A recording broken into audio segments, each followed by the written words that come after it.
నాకు మా టీచర్స్, మా డాక్టర్స్ అంటే చాలా ఇష్టమని నేను చెప్పాను. సో, నేను చాలా ఇన్‌స్పైర్ అయ్యాను. నాకు స్వామికి ఏదో ఒకటి ఇవ్వాలి. ఏదైనా ఆఫర్ చేయాలి. ఎందుకంటే ఇంత ప్రేమగా ఉంటున్నారు. దీన్ని మనం అందరికీ పంచాలి. సో, ముందు మనం కరెక్ట్‌గా ఉండాలి అని నేను అనుకున్నా. సో, స్వామికి ఏమి ఇవ్వాలి? నాకు నాన్ వెజ్ అంటే చాలా చాలా చాలా ఇష్టం. ఎవ్రీ వీక్ 4 డేస్ తినేవాడిని. ఎందుకంటే మా పేరెంట్స్ ఎప్పుడూ చెప్తూ ఉండేవారు.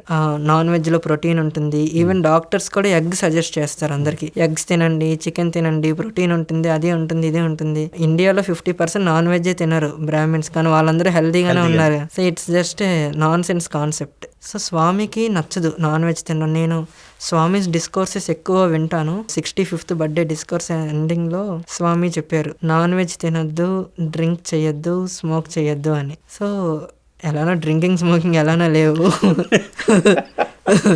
సో, నాన్ వెజ్ ఉంది. Swami, I want to give up non veg.